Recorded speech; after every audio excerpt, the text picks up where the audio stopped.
Because he's convinced himself that he's a great deal maker, and because he's convinced himself he's an amazing business guy, rather than somebody who inherited his wealth and had his famous book, The Art of the Deal, ghostwritten, and because he's now not surrounded by people who are checking him in, he's able to go even further on this policy than he did in the first term.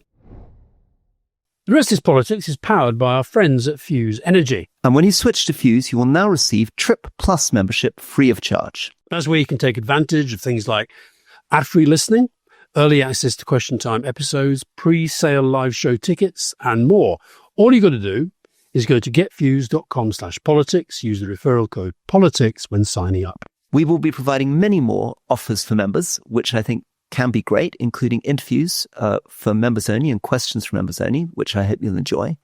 But the other advantage of signing up, of course, is that you can protect your energy bills by fixing your electricity rates for the next year with Fuse, which is going to be very relevant with the price cap rising by 6.4%. Fuse's new fixed tariffs undercut the April price cap by over £100, with almost £150 of savings for a typical customer on the 18-month tariff. By fixing your electricity rate, you can lock in your price today and protect yourself from any rises over the next year. So download it now, use the referral code politics after signing up. Visit getfuse.com/politics for the terms and conditions and to learn more.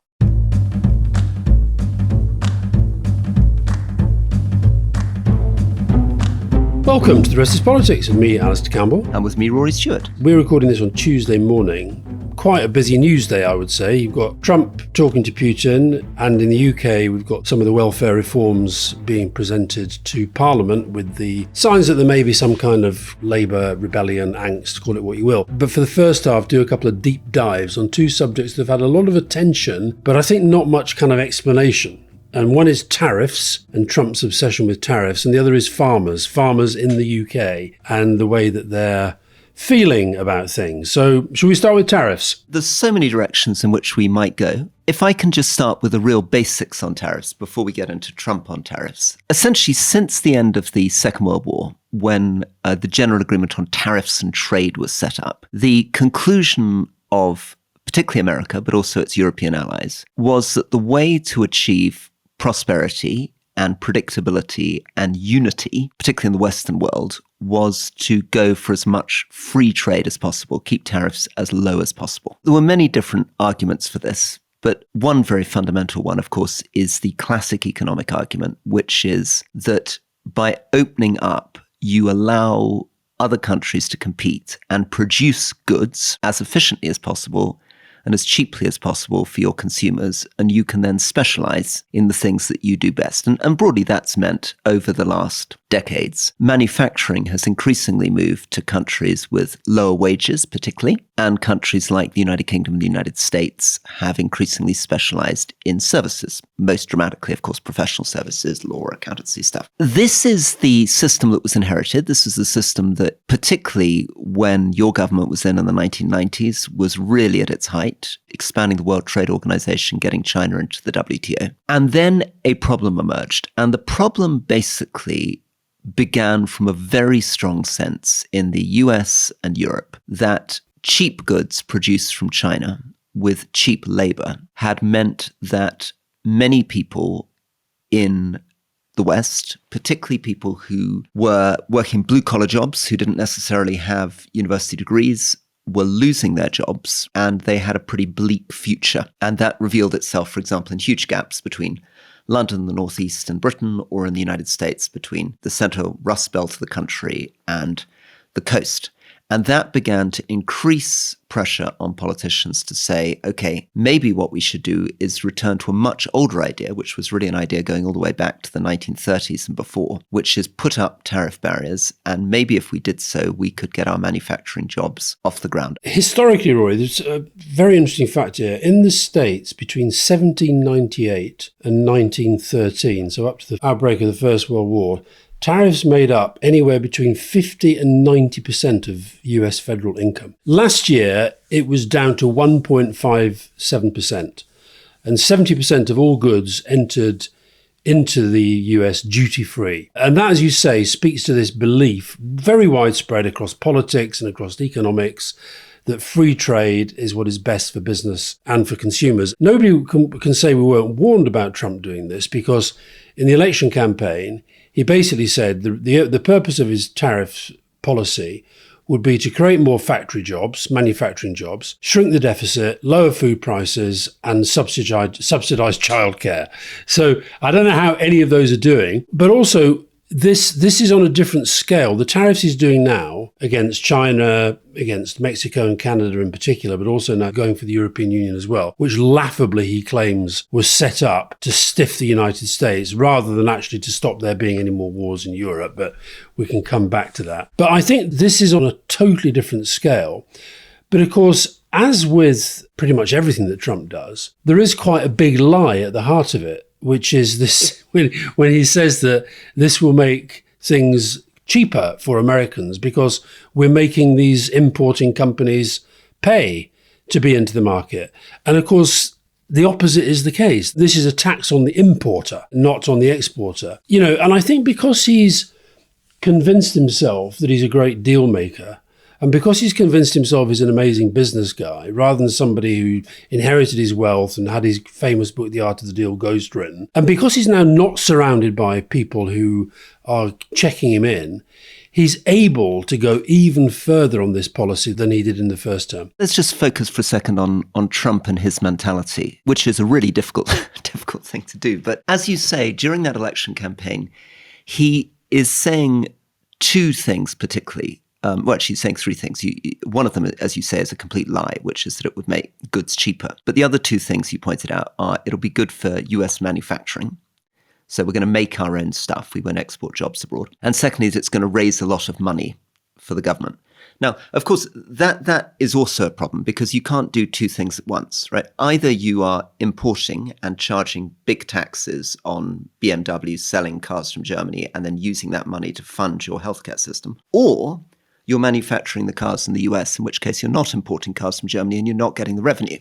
Right? Yeah. So it's one or the other. You can't do both at the same time. I think, though, to get to the sort of analysis that we often get to when we're talking to the mooch or when we're talking to someone like Michael Wolff on Trump, into the psychology of the man, I think at the core of it is that Trump is often about grievance. And in his brain, free trade is horrible for two reasons. One of them is a deficit. So the deficit means that the US is importing more than it's exporting. And in his mind, that means that the US is sending money abroad, dollars abroad, which it could spend in the US, and it's sending jobs abroad that could stay in the US. And then the second thing is he's got this anecdotal tendency, which is to focus on individual examples. So it's true, for example, that US cars pay bigger duty, sedan cars, coming into the European Union than vice versa.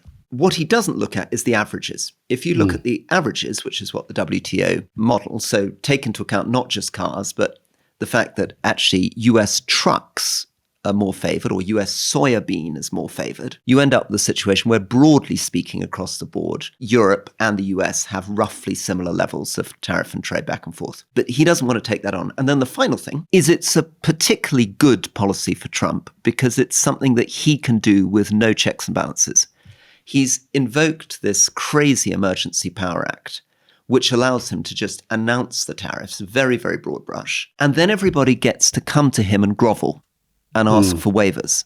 And the fantastic thing about that is it's a great opportunity for corruption and extortion. So every business in the United States now comes to Donald Trump, car manufacturers, and say, actually, we want exemptions on Canadian steel. And he says, I don't know about that. Have you bought any meme coins recently, at most extreme? Or just enjoying the power play of the whole thing. So for somebody like Trump who wants very short-term exercise of power, and a short-term exercise of power which sounds popular to voters, if you don't talk about it in detail, don't look at the long-term economic consequences, it's a pretty ideal sort of toy set for someone like Trump to play with. And you can make it sound simple when it's very, very complicated. And of course, he's very good at that. Most of the studies by economists, these included Massachusetts Institute of Technology, Zurich University, Harvard, World Bank, concluded that first term Trump, the tariffs did not succeed in restoring jobs to the American heartland. And they did have an overall net negative effect, both on the US economy and on the Chinese economy. And you mentioned Anthony Scaramucci there. He sent me a really interesting analysis. I'm not even sure who wrote it, but it was some sort of academic paper. And it was an analysis of the difference between distributive and integrative bargaining. Sounds pretty fancy. You'll really enjoy this. So Trump is a distributive deal maker. And that means there is a battle between two sides for one clear outcome. There is a winner and a loser. Here's a piece of land. You want to develop it. I want to develop it. We're in a fight for it. If I get it, I win, you lose, and vice versa. And that is Trump. He is a winner. Somebody has to win. Somebody has to lose. But geopolitics and geostrategic economics, this is the world of integrative bargaining. So, for example, he can put tariffs on China for steel and aluminium, but China can respond by raising tariffs on American goods, but also they can do, as they have done, saying, we're going to drop all our soybean orders from the United States and we're going to go and get them from Russia instead, because we can. Likewise, the European Union, Trump puts tariffs on steel and aluminium, and they then put tariffs on bourbon and Harley-Davidson motorbikes. So this is integrative, where in the deliberative bargaining, there is a conclusion. In the integrative bargaining, there is no conclusion. And there was this wonderful line. It basically said that the Chinese play chess while Trump is just flipping a coin every 5 minutes and it's heads or tails. He's convinced that having been this real estate business guy lends itself to what he's doing as a deal maker in government. And they're very, very different skills. And the Chinese do seem to play this multifaceted game somewhat more in a somewhat more sophisticated way. Well, I think it's a beautiful analysis, isn't it? Because it applies to almost everything beyond tariffs. And you produced this line that you'd seen Trump saying decades ago that tariffs was the most beautiful word in the English language. Yeah. It's a sort of brilliant kind of insight into his whole approach to everything. I mean, tariffs is kind of at the center of everything. It reveals, for example, the difference between the way he treats allies like Canada and the way that he treats what used to be enemies like Russia, two similar-sized economies. It reveals, secondly, the fundamental truth about Trump, which is that it's easier to bully your friends than it is to bully your enemies. It reveals, as you say, this weird mindset where he cares above all about not depending on anybody else.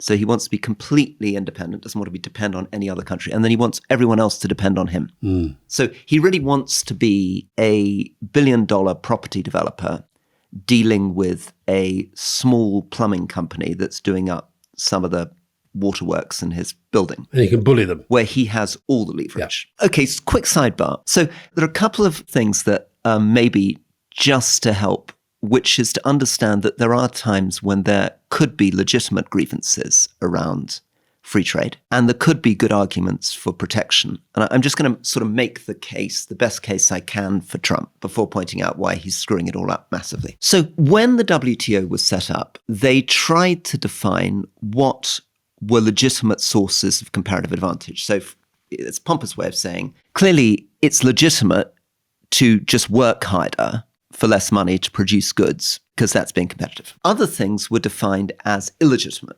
Massively subsidizing your own industries at home. And you can do it through lots. And this is where China comes in. So China massively subsidizes. It has complicated state-owned enterprises. It steals intellectual property. China has these massive cyber attacks that you've talked about, stealing intellectual property.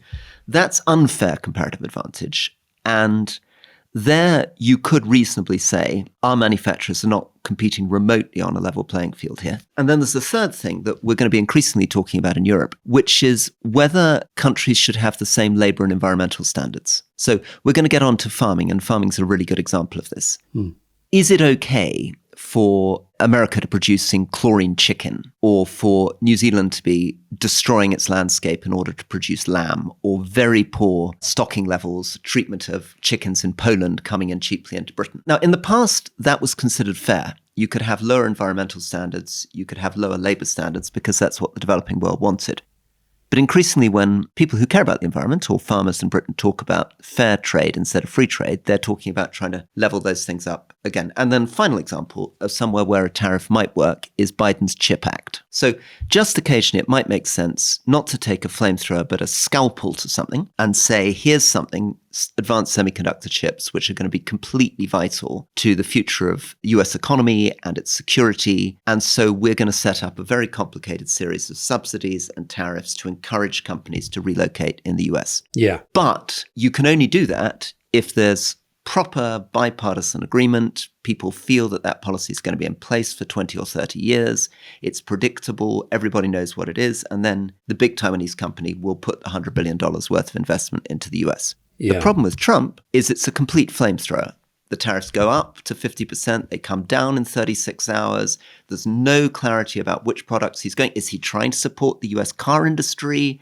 Is he trying to support chips? Apparently not, because he's getting rid of Biden's CHIP Act. Does he really want to manufacture steel? What doesn't he want to manufacture? And that means that if you're Mercedes or BMW, you might have started thinking, okay, I'll open a car factory in the US. And now you're thinking, well, wait, it's going to cost me billions of dollars to do this. I've got no idea what this guy's going to be doing next week. And I've got no confidence that the US is serious about this. I think the other thing this is revealing, I watched an interview with the Treasury Secretary, Scott Bessent, who looks like a kind of classic Republican Party Treasury type, but he looked really uncomfortable talking about the tariff stuff. He just kept saying, well, the president thinks, the president wants, the president this, the president that. And I think you have got these factions that are around Trump. You see, what you're speaking to there, I think, is the Michael Wolff analysis of Trump as the reality TV guy who keeps needing a new chapter. So we're going to slap tariffs on X country, then we're not, then we are, but it's not quite what you thought it was. And then there's reaction, and then he moves on to something else. But then those who are absolutely sort of fixated on the economy as being the real sort of power driver of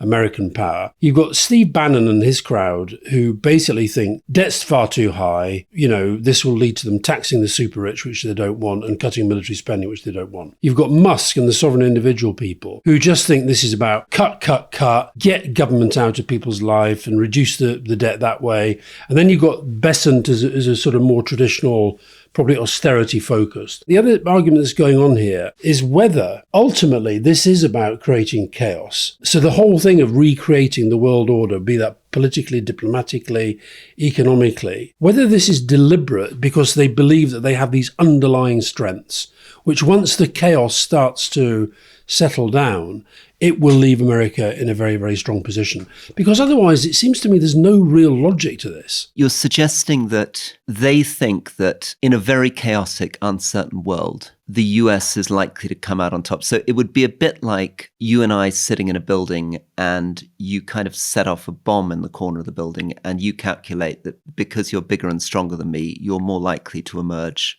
unharmed than I am. Or that other people who are getting worried about it might feel that they would gravitate towards the bigger. And I also think there's this debate going on within some of the Trump people about whether the dollar is valued too high, whether they need to get it down a bit, but they can't say that openly. Otherwise, it's very, very hard to see what the logic is here. And this is the difference to the first term. If you remember the first term, his utter obsession was the way the stock markets reacted to pretty much everything he did. And you had this thing recently, you may remember, where you had him setting out his plans for tariffs on Canada. And in the corner was the Dow Jones numbers just going down and down and down and down and down. And this time it doesn't seem to bother him. So what is the change, unless it is that the Musk strategy is the strategy that they're pursuing? Well, okay, so let me come to you then just on a kind of a very difficult thing, which is where I think we're all getting tripped up, which is the psychology of Trump. So there are kind of 5 different things hovering around in his head. There's worrying about the stock market, which, as you say, he doesn't really seem to worry about very much. Or certainly not as much as he did. There's inflation, which tariffs could be problematic for. Yep. And then there's 3 different views of tariffs. There's number 1, I don't really like tariffs, but I can use it to punish people in order to achieve a different policy objective. For example, to stop drugs coming into the United States from Mexico or Canada. Idea number 2, I really like tariffs because they're a way of raising money for the US government without having to, and I can cut taxes. Or idea number 3, I really like tariffs because they're a way of getting jobs back at home and increasing the manufacturing industry. All 5 of those are always in contradiction. It leans into any one of those and the other ones go wrong. So part of the problem is, how do you navigate your way through this? I mean, I guess, what would Michael Wolff say? What would the mooch say if I said there are 5 contradictory things going on in his head? Michael Wolff would say 5 contradictory things means at least 10 chapters in the reality TV show. I think the mooch would say he doesn't really know why he's doing it, but he knows that it's confusing people like us and it's troubling people and it's making him the centre of attention. Everybody's thinking, what's he up to now? Why is he doing this? Why is he doing that? The first term, you sort of felt that he was trying to have a logical explanation for some of the things that he does. But with this, there doesn't seem to be that logical explanation. And I think that means it's about disorder. And that becomes really interesting, isn't it? Because, of course, I'm often talking to people who defend Trump. And so they try to make the most rational arguments for him. Oh, what Elon Musk is doing with DOGE, the Department of Government Efficiency, is great. Government needs to become more efficient. Or, yes, sure, he's cut all international aid, but didn't we think international aid was a bit crap anyway? Yeah. Or, well, there is an argument for tariffs, the argument I just made around this very kind of specialized scalpel approach to semiconductor chips. But what they're not recognizing is your point, which is bad faith, reality TV, spectacle, total inconsistency, that you're missing the point. If you try to say, this is a guy who's serious about efficiency, serious about, European defense postures, thinking about jobs in the United States, you're kind of, that's not it at all, is it? I think the bad faith point is really important as well. It's like, it was interesting to me that yesterday, Mark Carney, now the Prime Minister of Canada, and I think most of us would expect in normal times, the first visit a Prime Minister of Canada would make would be to the United States, and he gets on a plane and goes to Paris and then London. Now, the Americans are probably thinking, yeah, well, who cares about Canada? That's only the 51st state anyway. I actually don't think that is good for the United States. I think it's bad for their soft power. It shows that Carney's going to stand up to this and not kind of, bow down. I thought it was a great line he used when he won the leadership, and he said, you can either stand up to Trump or you bow down to Trump. What's wrong with what he's doing on tariffs? Why should anybody care? Well, there's internal arguments. Americans are still going to want to buy goods that are made overseas. For example, if you want melons in winter, you can't buy them in the US. Secondly, these policies will be negative for many American manufacturers. So, for example, if you are a car manufacturer, you actually have to pay for that steel or parts that are coming in from Mexico and Canada. Thirdly, there's this point that we've made that when you put on tariffs, you help very, very particular sectors. So let's say you could create a few more jobs in the car industry. Only about 10% of Americans work in that kind of manufacturing or agriculture at all, and you're just talking about 1% of that 10%, whereas you're hurting 100% of consumers, and particularly people on low incomes, who are going to see their prices raise. Yeah. But the final thing that we didn't talk about is that countries hit back. It depends which kind of country you are, and there are 2 reasons you hit back. You either hit back like Canada, because you are really angry and your national pride has been offended.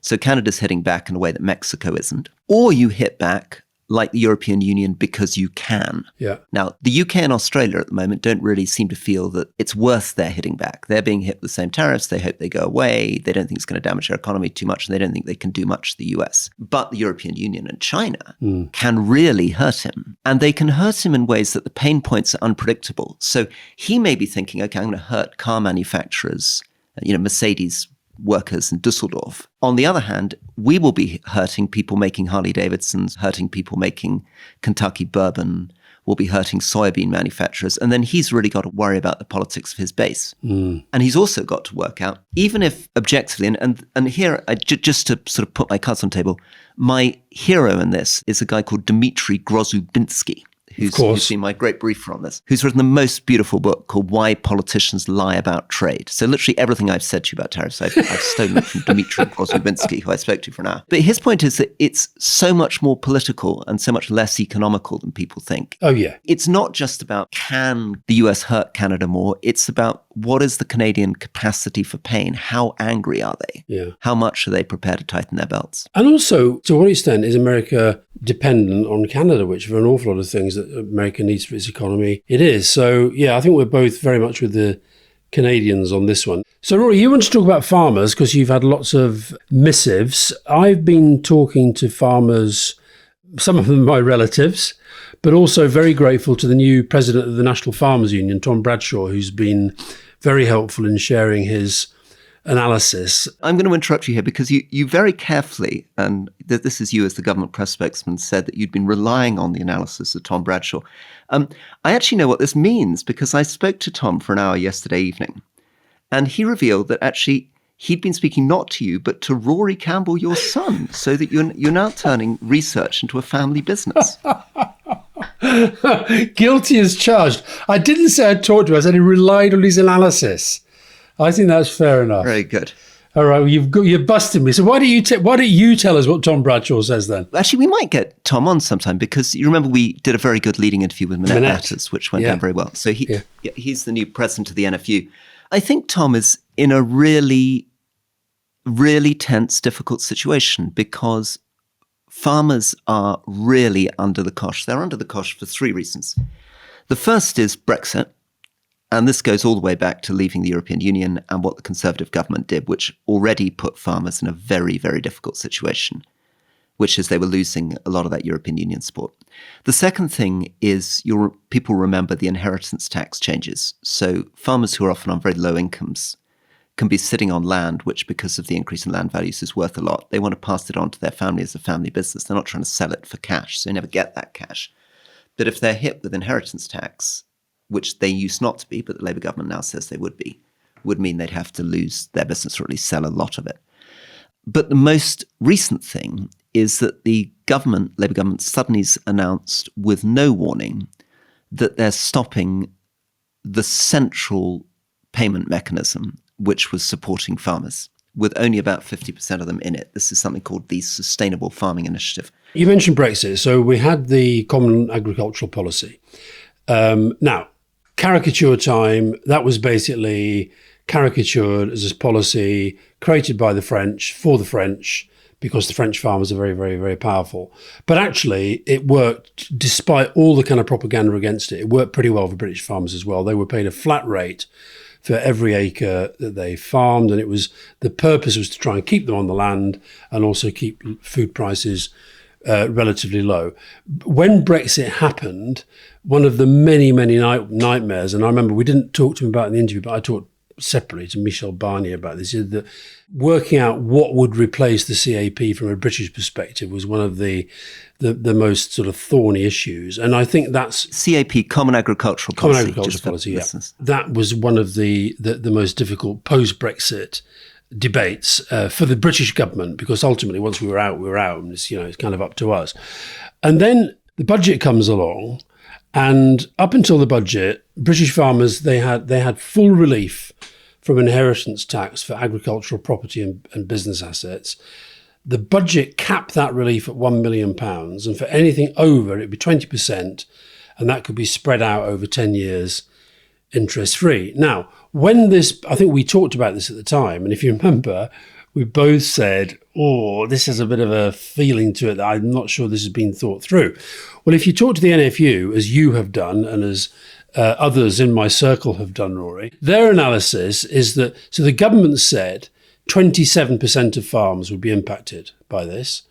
The NFU put the figure at 75%, because what they say the government isn't doing is making a distinction between working farmers, people who work the land, and what you might call lifestyle farmers, people who have lots of land because they want to own lots of land.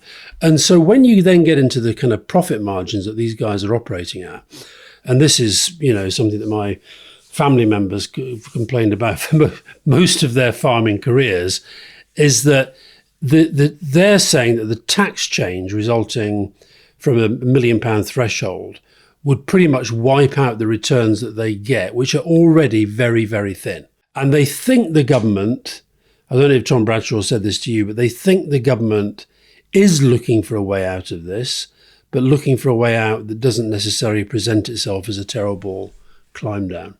Farming subsidies relates quite a lot to our conversation about tariffs. It's about governments deciding to support particular sectors. And there are three reasons why traditionally we supported farming more than other sectors. The first one was food security. So the idea was that we needed to grow some of our own food, and that Russia-Ukraine reminded us when suddenly wheat ceased coming across and food prices went up in supermarkets, why we need to grow some of our own food. And that might become more pressing in climate change. That's something Tom Bradshaw's really pushing.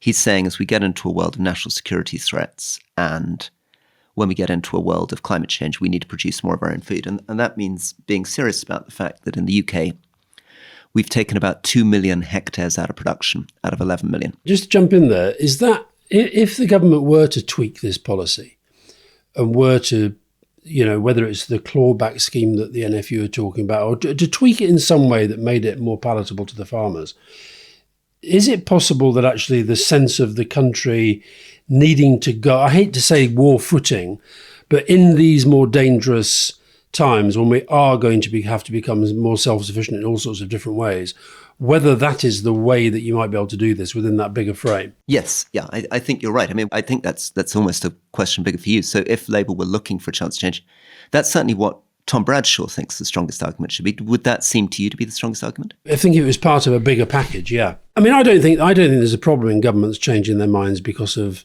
I wouldn't worry about the fact that Nigel Farage and Kemi Badenoch have been out on these rallies for farmers and what have you. I mean, I think if they get to the point of thinking this hasn't quite worked out as we planned, there's no harm to my mind in saying we need to tweak it. And I'm just saying I think it might be better done politically if it was in that part of that bigger package. Yeah.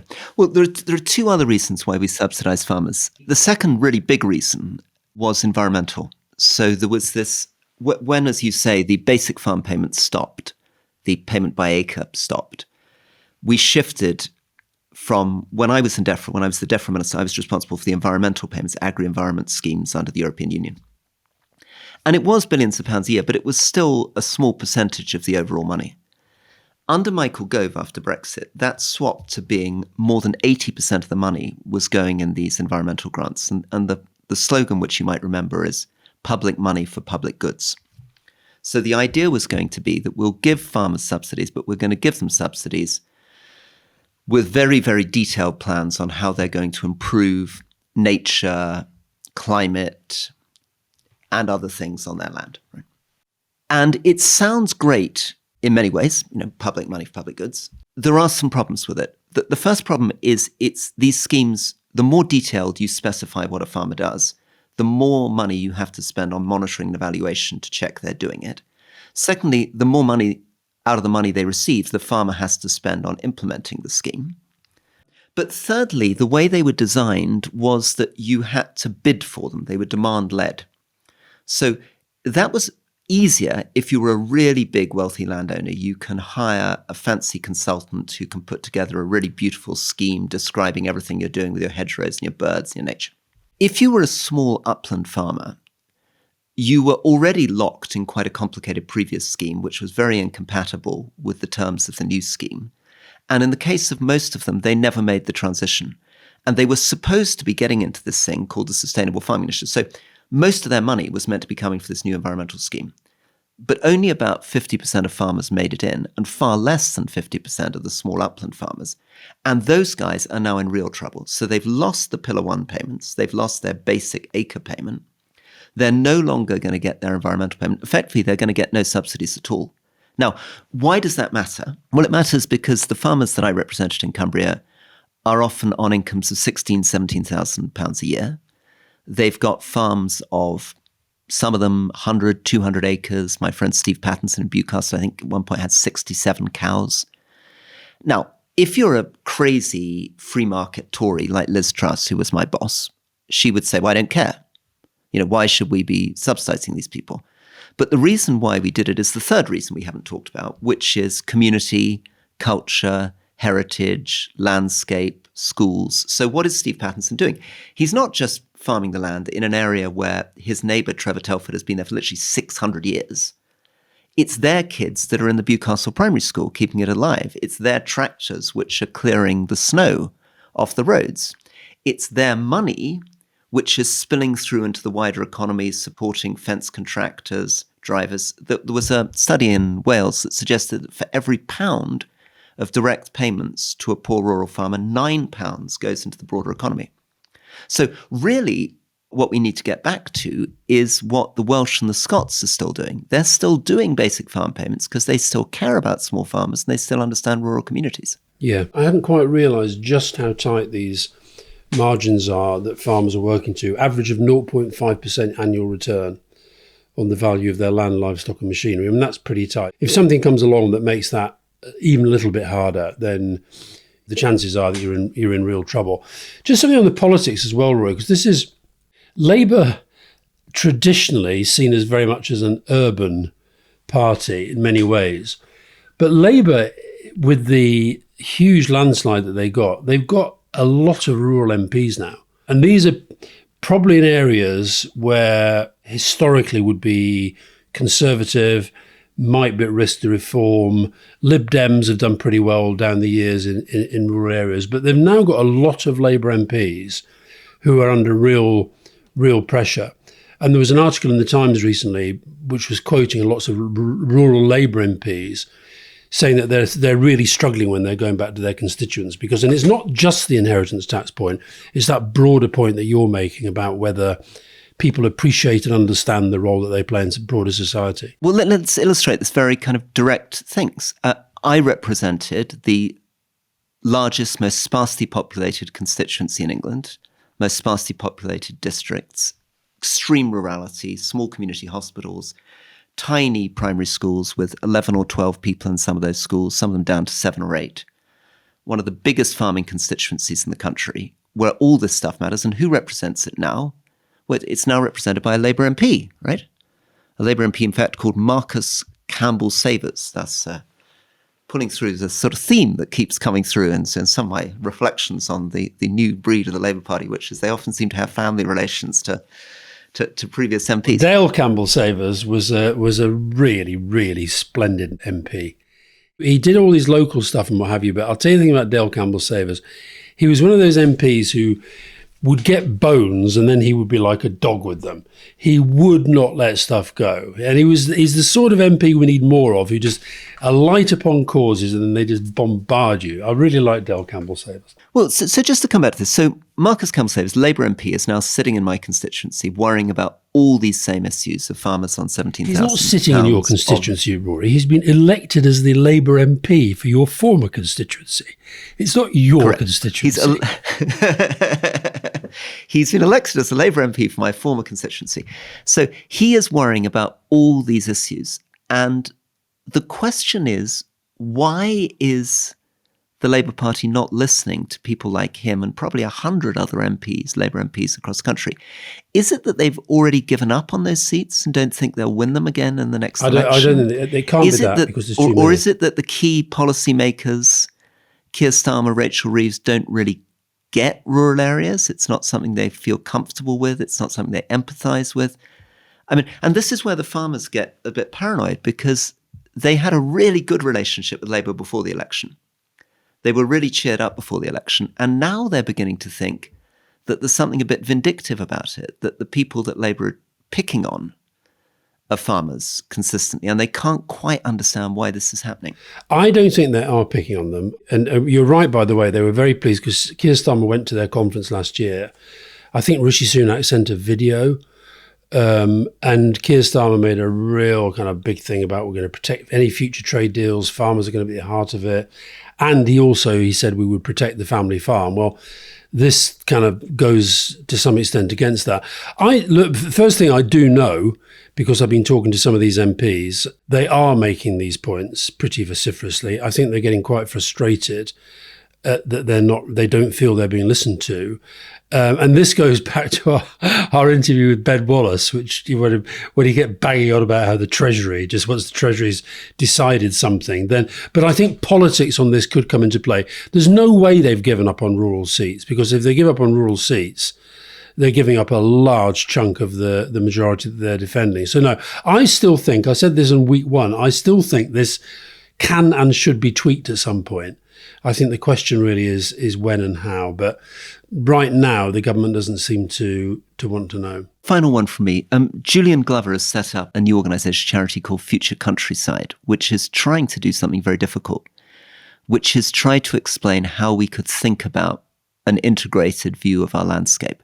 How do we really think about how much of it we want to have as solar panels, how much as wind turbines, how much as rewilding a national park, how much as productive farm? And at the heart of it, and this is something that I've been sad that the National Trust hasn't been talking about more, which is beauty. Do we care about what it looks like? The National Trust, actually, I think its full name is the National Trust for Beauty. It's what it's set up for. And for the first time, the National Trust, which is, I think, almost our largest landowner, isn't really talking about beauty anymore. This is something where something is very odd about Britain. Our former colleagues in the European Union, for example, France, for example, Italy, understand this absolutely instinctively. They understand the horror of what happens when rural areas are hollowed out, when you end up with abandoned villages, with schools closing.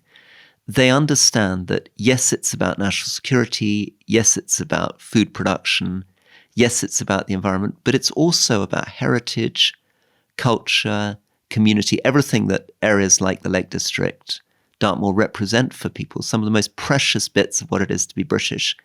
And I wonder whether a really imaginative political party couldn't begin to build more on the natural affection that British people have for farmers that we see in the popularity of Jeremy Clarkson's TV programme. Maybe that's why you said earlier about Scotland and Wales maybe holding on to this better. Maybe that is because they do have that greater appreciation, partly because without upsetting all the English people, take away the Lake District, parts of Yorkshire and Lancashire, Scotland and Wales. Scotland obviously is the most beautiful country in the world. We all know that. And then Wales is pretty good on the landscape side of things as well.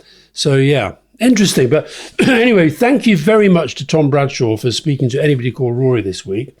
And thank you to my relatives for briefing me in such detail as they did, as they whinged on about their terrible profit margins.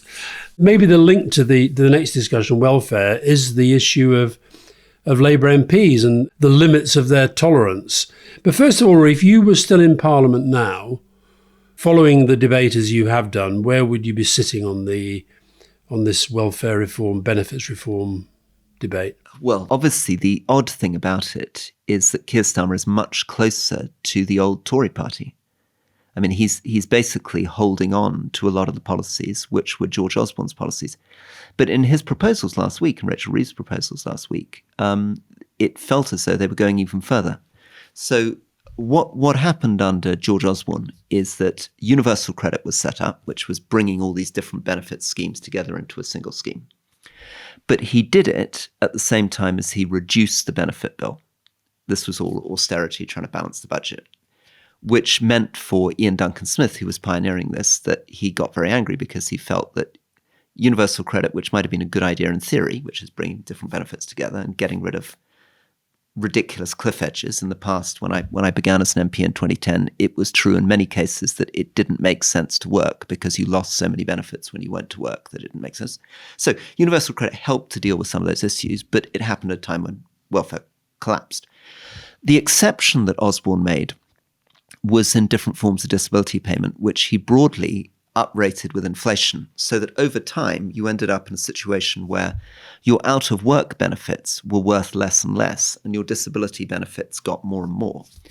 The government ends up with a bill of, I think, £80 billion a year on disability, and is very anxious then that the gap between the two is incentivizing people to claim disability benefits who wouldn't otherwise claim them. There was studies from Policy Exchange and from Times has done quite a lot of this stuff, suggesting that many more people are now claiming disability benefits than before COVID, and many more of them are claiming it compared to European competitors. So there's something odd about the British system. We have a lot of people out of work. So the government thinks we've got to save money.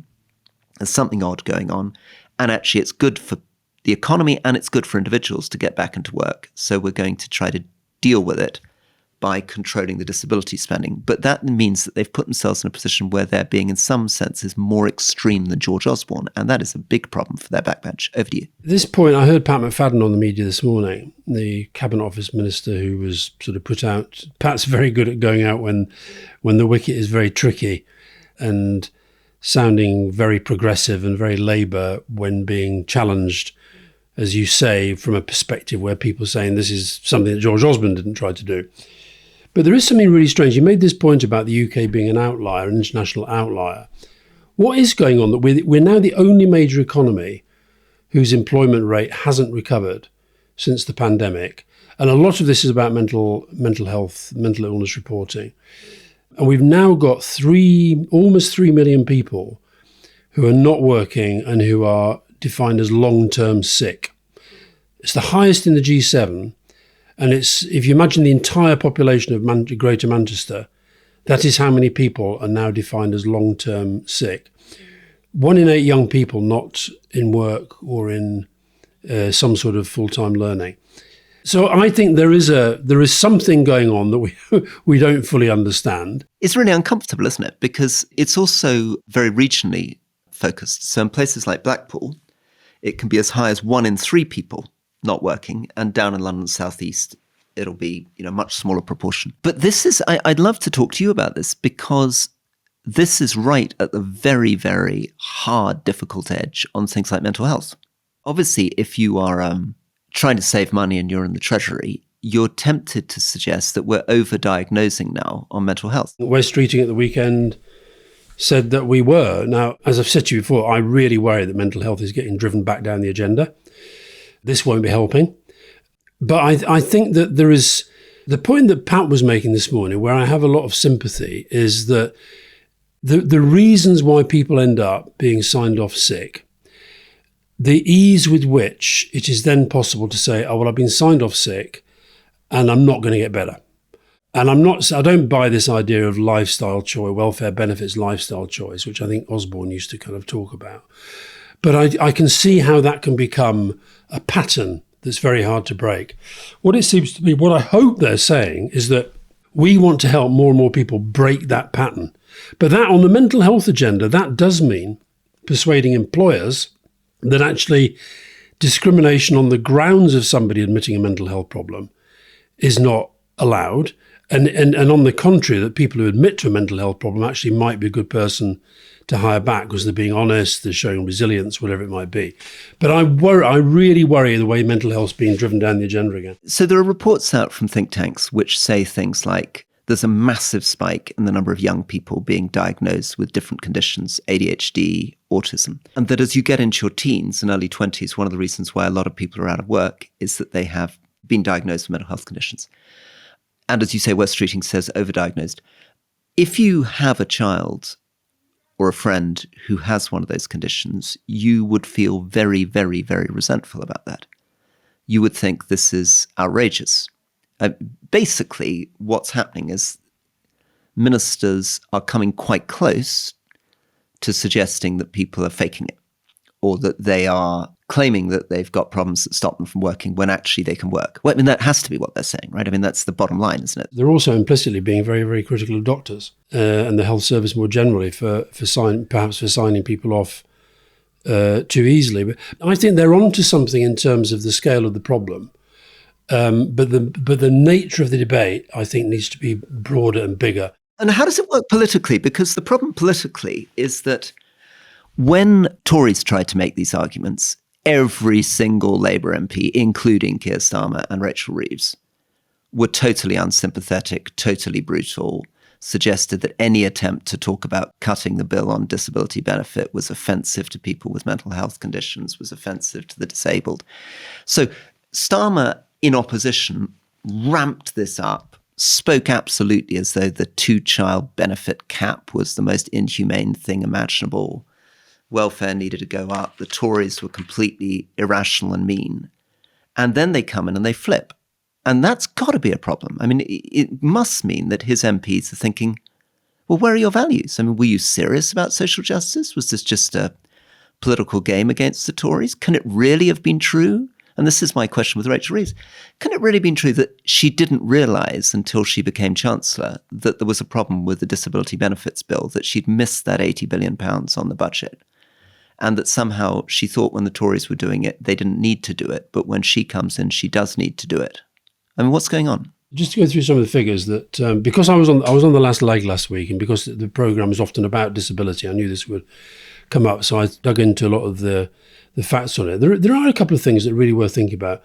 So the number of people assessed as too sick to work has gone up by 400,000 in the last 12 months. Risen. 400,000. Young people, 250% increase in young people using incapacity benefits who are on universal credit since the pandemic. So, look, I totally get your point about the politics. And the answer, of course, is that they didn't want to talk about it because they wanted to be able to attack the last government. Did they know that the situation was bad? Probably. Did they know it was quite as bad as this? I'm not sure that they did. And by the way, I'm not blaming the last government on this. I mean, I can blame them for lots of things. I just think there is something gone on since the pandemic that we haven't fully understood. And I don't know. I've not really followed the COVID inquiry that closely recently, but I wonder if this is something that they're getting into, because there's no doubt whether on mental health, and long COVID is a part of this, but I don't think it's a huge part of these numbers. These numbers are just too big for that. The other point, though, that goes back to the farming discussion, we had, Rory, I can't remember the exact numbers, but we had a very big rebellion fairly early in our time in 1997. I think it was almost 50 MPs voted against, 100 abstained. Now, we had a huge majority. And because ultimately, I would argue, we did deliver on welfare to work, the New Deal was a real programme. So they're putting the focus now on getting people, rather than assessing people for what they can't do and then writing them off forever, assess people on what they can do and then try to help them find ways of getting into the labour market. That's going to require almost like a national crusade with a different set of attitudes from employers. And I'm not hearing that within the current debate. One policy choice they've got is they can stop raising the benefits. So let inflation eat the benefits away. And that might be a sort of belief that what you're doing there is you're forcing people back into work. The second thing you can do is you can set up whole new procedures. I don't know, new panels, different types of training of specialists to work out whether people are qualified to go into work or not, combined, as you say, with very complicated schemes to support employers to bring people in. That'll be very expensive, put a lot of money into it, and we don't really know how to do it, because at the heart of the whole problem, I talked to David Gauke yesterday, who was not just my hero, but amongst other things was the Secretary of State for this department for a few months. And his point is that it's very, very, very difficult from a distance to work out whether somebody is able to work or isn't. I mean, even for a doctor, he's sympathetic to them. I think the sense that I got from David is that he would have roughly be trying to do the same thing, because he just doesn't think, I mean, he's a guy who comes partly from the Treasury. He just doesn't think we can afford for this money to keep increasing. I mean, we'll end up in a situation which our great hero from the IFS, I think at one point projected we would get quite quickly into hundreds of billions being spent on welfare and benefits. Just on the scale of this, Rory, we'll find out later today whether this talk of freezing PIP, personal independence payments, is happening. It sounds like it's not. But when there was the talk of it being frozen, how many people with arthritis do you think would be hit by that? Don't know. How many? 463,261. Cancer, 117,000. Cardiovascular, 95,000. Chronic lung disease, 91,000. Schizophrenia, 83,000. And so it goes on. Parkinson's, dementia, HIV/AIDS, motor neurone disease. And I'd be really interested, because I've not been an MP, you have. If an MP, I had an email this morning from somebody I know very well called Sam Carlisle. She's a very, very big campaigner on special educational needs and disabilities. And she's got a daughter with really severe learning disabilities. And she says, this is tough. It is mentally exhausting. The government I had so much hope for is making it 100 times worse. Now, if MPs are getting those sorts of correspondence related to the sorts of numbers of the people that are affected, this becomes very, very difficult politically. And I guess that's why they're doing it reasonably early. Well, let me sort of finish on that. I think that's absolutely right, because it's different as a Conservative MP, but the point is that your party broadly stands for something, and there's a particular voter base you particularly care about. So if you were a Tory and things were being done against veterans, or in my case, as I say, small farmers in Cumbria, or for other people, small businesses, you'd be absolutely up in arms. You'd feel that more than almost anything else, because it would be your people, your key party activists, your key voters. So for Labour, that's absolutely right. These are people who felt the Tories were evil, who partly went into politics because they're part of a social justice crusade. And their key party members and activists care far more about issues of social justice, welfare, equality than almost anybody else. And they're the people that you have to campaign with every day, the people who got you in, who voted for you in your selection, whose membership money you depend on, who are writing to you saying, we've been completely betrayed. What the hell is this government up to? But you must have sensed a bit of that, because I guess one way of reading it is that Starmer is going down a bit of a Blair route, that he's heading towards the centre and is gambling that he can pick up, presumably gambling he can pick up Tory votes, and he will accept the fact that he will end up with a generation of alienated Corbyns. No, I'm hoping that it's more honourable than that.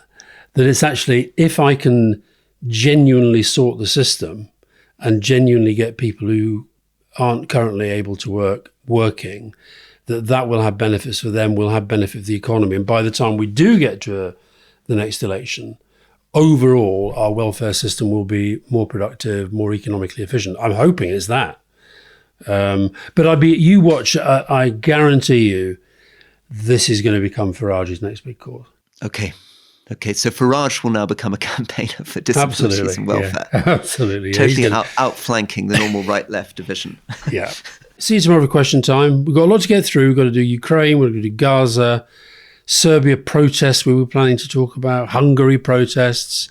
There is a lot going on. Great. So looking forward to what will be a big international session tomorrow. See you soon. Bye-bye. Take care, bye. Bye.